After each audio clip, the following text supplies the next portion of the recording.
when the Lord gives you a good man. Yes, thank you, Jesus. Because I don't know. I don't know how I could have done it without him.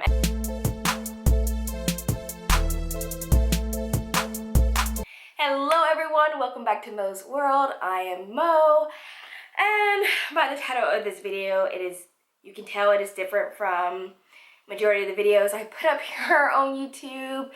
But my life is changing, therefore this channel is probably going to be morphing more into motherhood videos because that's my life right now. And although I will still do lock videos, hair videos, yeah, my channel is definitely morphing. And that's why I named it at the very beginning Mo's World, because whatever's going on in my world is going to be on this channel. So I'm super excited about the topic for today. As you can tell, it is my first and second trimester experience. And this is just for me, this is my experience only. And it's also coming from a person who's this is the first time I've been pregnant. So I have nothing else to base it off of. Like, I have no other pregnancies to base it off of from myself. So take everything with a grain of salt. But I just wanted to share this. Hopefully it can help someone, because I feel like I came into this totally blind, like so unprepared, just like so wistful and like, oh my goodness, this is gonna be like the best thing in the world and I'm so excited, which I am, but I just, y'all, there's just things that I didn't think about. So anyways, I took notes so I don't forget, and let's get into this video, shall we? Okay, so this was a planned pregnancy. Me and Hubs did plan for it. We didn't know if we would get pregnant, but we did. I got a positive pregnancy test about 2 weeks, roughly 2 weeks after ovulating. So it was like clockwork. Okay, so I'm just gonna go into my symptoms and we'll go from there. Okay.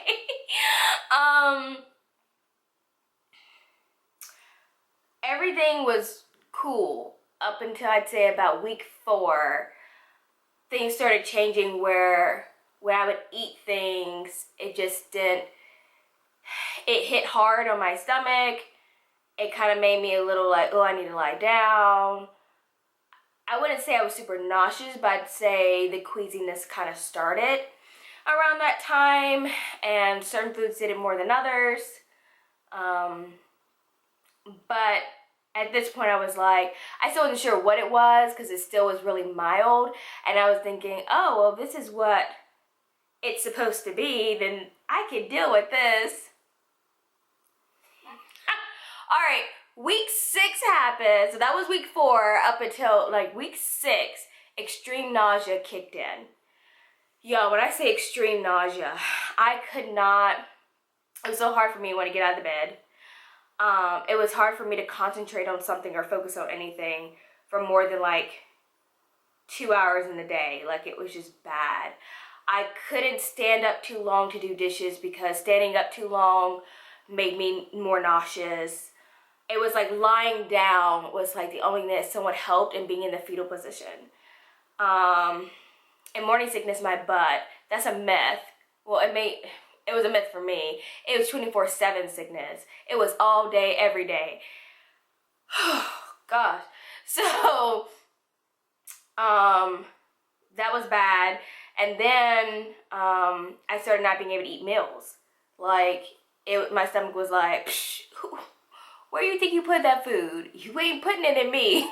You ain't putting it in me. You are mistaken, sister. You are mistaken. Your days of eating food or actual meals is like over for a good season. And that was really what it was. Like, I could only eat snacks like saltine crackers, peanut butter crackers, but I could only like 3 in a day. I couldn't eat more than that because it made me sick. And I could have salty chips, but not too much because sometimes it can be a little greasy.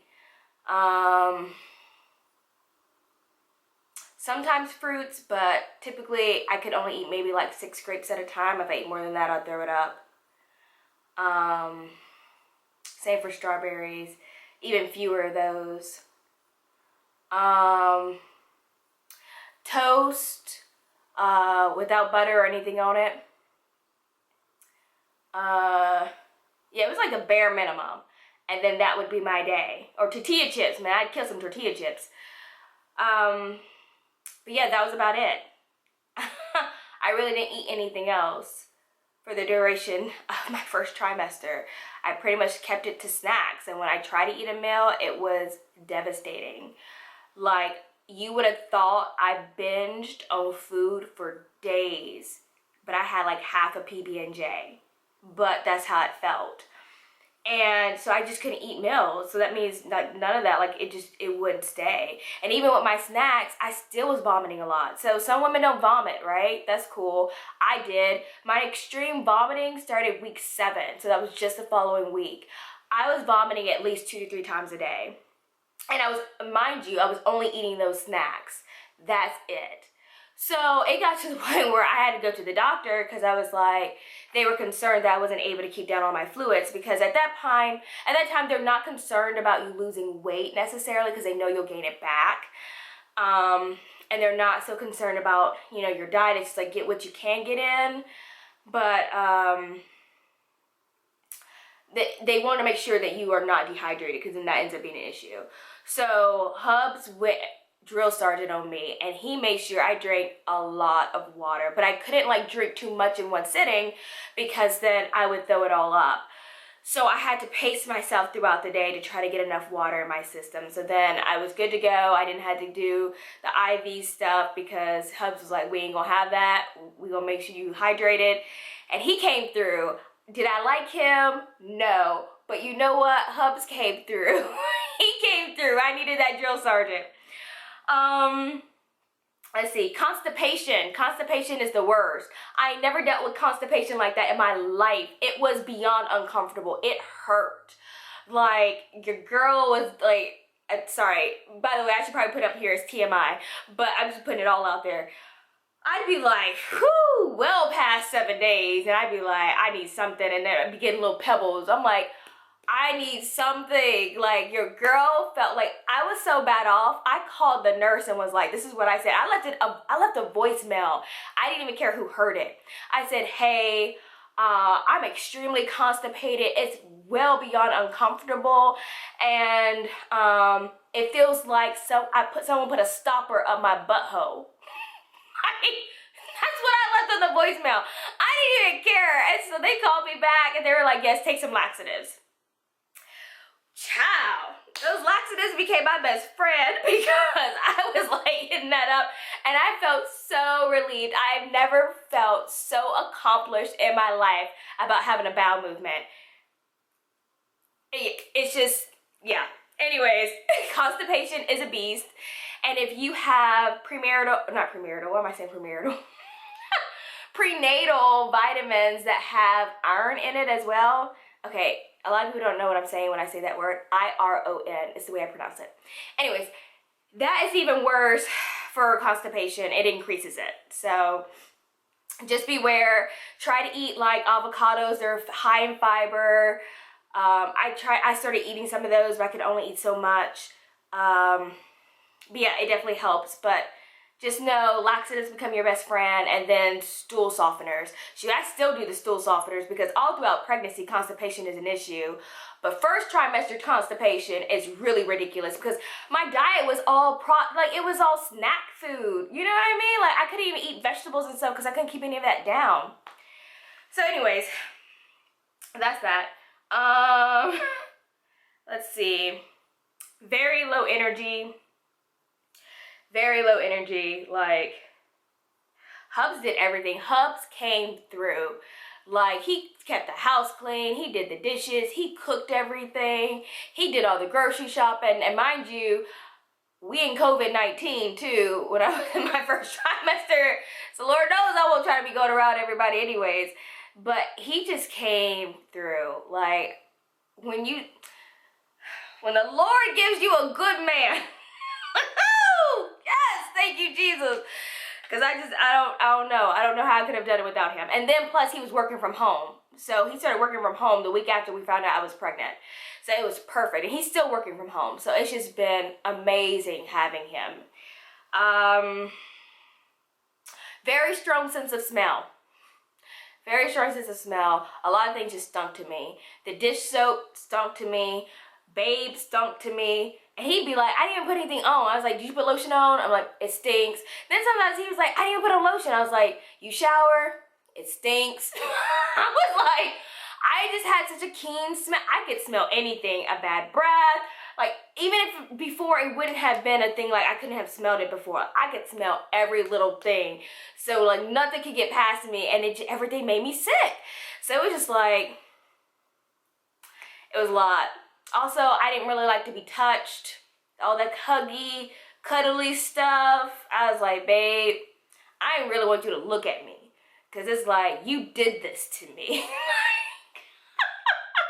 Your girl was like, looking at him like, this may be the only one, babe. Maybe the only one. But don't get scared away. First trimester talk, you'll get past it, and then you realize, oh, this is not so bad. But that first trimester, I mean, it's different for everyone, but for me, whoo, child. Let's see. I was prescribed 3 different types of medications to help me with my symptoms because they were pretty extreme. And I started weaning myself off of the medication in my second trimester.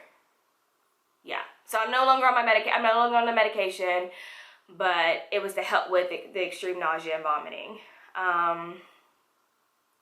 To make it, I don't even know how, it really just helped me put me to sleep. It helped me put me to sleep more. I also noticed that it kind of altered my mood, so that wasn't the greatest. Also, I know everyone talks about, I know I heard about postpartum depression, right? Well, my first trimester, I was depressed, and it was rough to even want to shower, get dressed,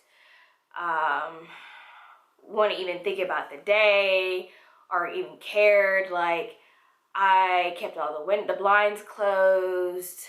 Like, it was really rough. It was really, really rough, and it was rough for Babe to have to sit beside me and like not be able to help. Like, he was able to help, but not able to like fix it. And that was rough for him. So, you know, a lot of prayer. Sometimes I would just listen to worship music because that's all I could do, you know, because I was at my wit's end. And I mean, it affects everyone differently. Every woman's different. And also every pregnancy has the possibility of being different. So, but that's what it was for me. I honestly couldn't step foot in the baby's room. That's meant to be the nursery. It's storage. And I'm like cleaning it out now. But I couldn't think or talk about the baby because it put me in a bad place. And Babe wanted to talk about the baby because, you know, of course, Babe's excited. But I looked at him and was like, you need to go talk to our parents about the baby or somebody else. But I can't do it right now. Like, I'm just not in a place where I can do it. Then I felt guilty about my feelings because it's like, this should be a blessing. So then I'd cry, and it was just, oh, and my emotions, y'all. Hormones, emotions up and down. I got so many stories about that, but we're gonna let that be. We'll let those be like story times or something. But yeah, it was a lot going on. Hormones were crazy. And I couldn't even talk about the baby. I didn't want to talk about the baby. I didn't want anyone touching my stomach. I didn't want anybody near me. Yeah. So anyways, I think I covered everything. That was my first trimester. Y'all, I think that's it. I think that's it. This video is super long. Super long. I might split it up into first trimester and second trimester. This video is long, so when you get this, you may see part 1 in this first trimester, and then part 2 is second trimester, so this video won't be so long. Yeah, that's what I'm gonna do. That's what I'm gonna do. Wherever you may be, I hope this in life or your phases for pregnancy, I hope this is helpful. I am currently 20 weeks actually today. And yeah, I just hope this is helpful for everyone.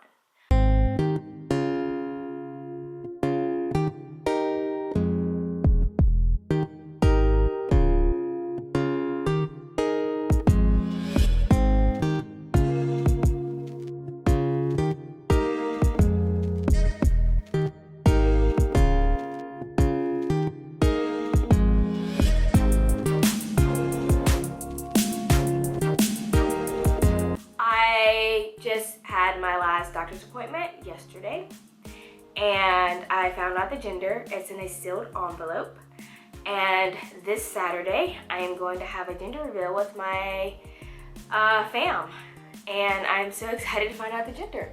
So I will film some of that, and you all will be able to see it. But if you follow me on Instagram, you'll definitely see it sooner than you'll see it here on YouTube. So if you want to know my Instagram handle, just look down in the description box below. It is right there for your viewing pleasures. Other than that, you all, I have nothing else. If you have any other questions, any specific questions, leave them in the comment section below. I would love to answer them for you. And if I feel like it would be helpful for everyone else to hear, I'll just make another video. All right, love you all, and take care until next time. Mwah. Bye.